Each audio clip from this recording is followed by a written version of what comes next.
Hey, welcome back in today's video. We're going to be talking about Eugenia Cooney getting banned and the situations surrounding that. We're going to talk about how EDP was found in another state and a little bit about Kesha. All that and more as the Rip reports. Eugenia Cooney. If you're unfamiliar, she has 2.14 million subscribers and she just released the video, I Got Banned, I'm Sorry. We're going to go into detail on this video in just a second, but first I want to explain to you exactly why she was banned in the first place. Several creators asked why she was banned, and she said, hey, so basically I was wearing a strapless dress and someone asked me to see my makeup. I bent forward and had a wardrobe malfunction, totally accidental. Luckily, it's only a temporary ban. This is her leaning forward to show her makeup off. Her ban lasted 1 day, 7 minutes, and 28 seconds. Now, I fully believe that this was an accident. There are people out there that believe this is not the case, and we're going to talk about that in just a moment. But you can kind of see when she leaned forward in her explanation how much was showing in that occasion, and obviously she's not trying to show this. It's normal cleavage in her case. She goes on to explain the actions that she took when she discovered that this in fact happened. First, I didn't realize that it happened. Then I saw someone in chat pointed out, and I was like, what? Like, my bra is like above there. How would that have happened? And then I had a couple of texts come in and realized, like, whoops, like, that became a thing. Once I was made aware of like what happened, I did end my stream. I did right away take the VOD down. And yeah, that's what I did. I have seen a lot of comments that assume that she did this on purpose without any proper evidence, and it's important to explain the situation so you understand. For example, this comment says, Eugenia, will you stop pretending like you're not making content? There's entire threads on Reddit of you flashing your downstairs and your upstairs and your underwear for your many young viewers. Old PERVS alike, you're dangerous, immoral, and disgusting, truly. Clearly and obviously, Eugenia is very sick. There's going to be situations where wardrobe malfunctions are going to happen. You want to hold her to the same accountability as someone that is not in her situation. But it's very important to understand as she tries to remain comfortable in her own skin that the clothing that she wears, as when she was explaining across what happened on Twitch, she may not be aware of the fitting. I hope I'm making sense when I'm explaining this because I'm trying to explain it across in a way that's not offensive to any party involved. One thing that really bothered me is that people were making memes about the situation. They were posting the exact moment where this malfunction happened, where she was exposed, and they were repetitively uploading it. They were making memes out of it. There was one that I just couldn't believe this, where apparently her, I'll let her explain. I've seen some channels do some kind of weird things. Like I saw one where they like photoshopped like me with a guy that was like, they were saying it's my dad in the title, and the guy was not my dad. We were on like a jet ski together or something like that. It was a little weird. And there's another one where like there's a video where like, it's not like the worst thing I've ever seen, and obviously it's fake, but they were like showing like my throat being slit and stuff like that. She explained how when people were uploading them, the moment where she was exposed, she was taking those videos down, which I think that's completely, I would do the same thing. Over on the Ripzilla Twitter, I tweeted, it's frightening that there are people who would make memes of Eugenia with her throat slit and think it's funny. I had to play that back twice when I heard her say that in a recent video. Absolutely disgusting behavior. Now, I've already made videos talking about how the bullying towards this girl is just not okay. I understand there were situations in the past that she should have been criticized for, and she was criticized for. Just like any other creator, if they messed up, they would get the same treatment.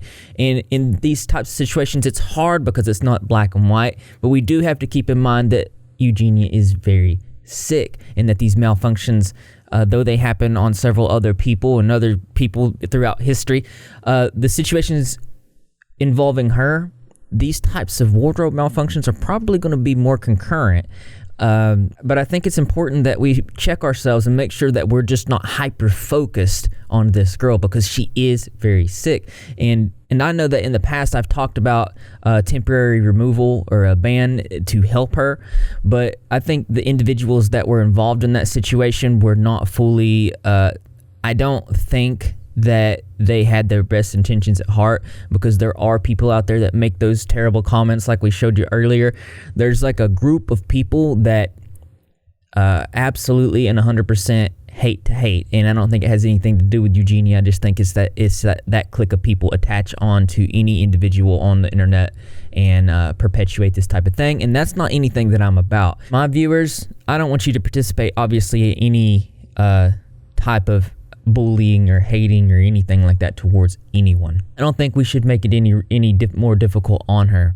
Now, I understand the content can be triggering for some people, but at some point we come with a responsibility of our own to either decide to help or just not watch that content, because we can't go about it in a way that where we just start taking people off the internet because of things that are happening to them, sicknesses that are happening to them. And for anybody that's been affected with any type of eating sickness, my heart does go out to you, and I feel for that.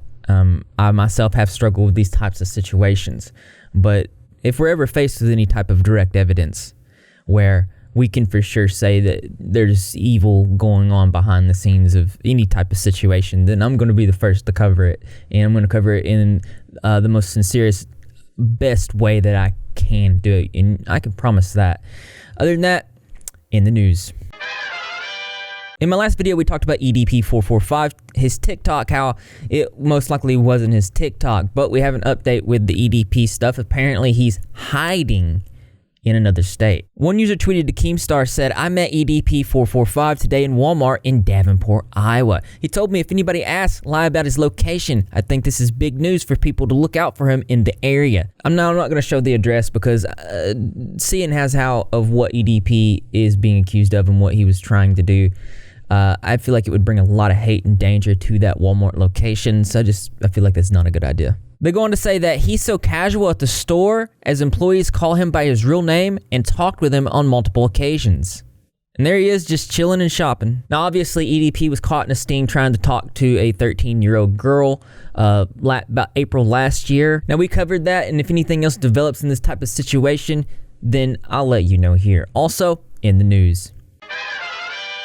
I wanted to take a second to talk about Kesha. She's been trending on Twitter and the situation between her and Dr. Luke. And if you guys aren't familiar with it, Kesha's relationship with Dr. Luke began in 2005 when she signed with Kemosabe Records, Dr. Luke's label. In 2009, she signed a multi-album deal with RCA Records. Both at the time were part of Sony Music. Later that year, she unleashed her debut single, TikTok. It became a massive hit and went on to spend 9 weeks at #1 in the United States. That following year, she released the debut album, Animal. I actually remember both those songs. They were playing everywhere around that time. Dr. Luke was heavily involved in Kesha's career from the get-go, and he continued to wield creative control during the recording of her second studio album, Warrior, which was released in 2012.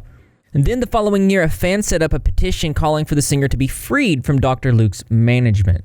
Kesha came out alleging that she was RAPE'd by Dr. Luke. There was a court battle. It was pretty intense. In January 2014, Kesha checked into a rehabilitation facility and revealed that she had been suffering from bulimia. In October of that year, she filed a civil lawsuit against Dr. Luke. She accused him of SA and several other things. Now, during this court battle, a series of tweets were released by Dr. Luke where he said that this did not happen. He said, "I didn't RAPE Kesha and I've never had sex with her. Kesha and I were friends for many years and she was like my little sister." As you can see in this series of tweets from the courtroom, he says that Kesha denied under oath the horrible alleged things being made against me. Using Lady Gaga's name to say that Kesha is lying, and saying that Kesha's attorney was no good because he represented people in the past that were against women's rights. There was a situation in a text message conversation to Lady Gaga where Kesha said that Dr. Luke had SA'd Katy Perry. As you can see, she said that he was RAPE'd by the same man, referring to Dr. Luke. Not too long after this, Lady Gaga tweeted this: "Katy Perry and I have grown up in the industry together. We've gone through both celebrations and differences with each other. These are old texts. We've matured, gotten over the past, and love each other and share deep respect. Katy is my friend and a truly kind soul." End of story. Katy Perry responded to this tweet saying this: "Love you too, friend. Onward and upward." So it appears to me that neither Katy Perry or Lady Gaga wanted to have anything to do with this situation, as it was very public and could harm careers. There was even some leaked emails, and in these leaked emails it does appear that Kesha is saying that they want to ruin Dr. Luke, saying, "I'm all for public execution. Around every corner Luke goes, I will be waiting to slap him silly. What an idiot. Let's ruin him after he delivers. Get me in the mix, I will ruin him. Let's battle this guy in the press, take down his business." They were showing this as evidence to say that Kesha was lying, but honestly, what it appears to me is that she's very angry, and rightfully so. These things that are being alleged they're terrible things. Now, Kim Petra just released an album. The EP was titled SLUT Pop, features songs like Treat Me Like an SLUT and Throat Goat. That's not very much a creative title, is it? Which is all about oral sex and other circumstances. It might have felt like an empowering ode to actual submission, but as it was, people were conflicted. I do want to point out the graphic names in this and note that it was produced by Dr. Luke, as well as co-written. As I've looked into this, it seems like Dr. Luke has a lot of creative control over the names and titles of these types of songs, and they always seem to be demeaning towards women. I even found some very early, not okay tweets from the past. As you can see, take it off or kiss and tell for Kesha's next single. What do you think? One user says, take it off or kiss and tell for Kesha's next single. How is this even a question, LOL? It's showing evidence that he does come up with these names himself, and the consistency of the names of these songs. I feel like they're really telling the type of person, because if I'm gonna make a song for somebody, I'm not gonna make it. It's not gonna be Throat Goat. Now, I am thinking about doing a deep dive into this situation. If you're interested in that, let me know in the comment section below, and also in the news. Back on the Ripzilla Twitter, I tweeted thinking about Peter Mon this morning and wishing him and his family positive vibes. If you guys don't know, Peter was in an accident. He's healing right now, and I just feel like I want to put some positivity out towards that. So if you could put some positivity turtles in the chat for Peter, I'd appreciate it. Peter, I hope you get well soon. JackSepticEye received a gold record for All The Way. Now, if you guys are unfamiliar, it was a song created from his gameplay of Happy Wheels. I personally think this is really cool. This is one of my favorite YouTuber songs. I used to play Happy Wheels when I first started doing YouTube stuff in gaming. I was terrible at it, but I think that's the goal of Happy Wheels. Just today, JackSepticEye released a video talking about this, saying, I got a gold play button for it. Look how cool that is.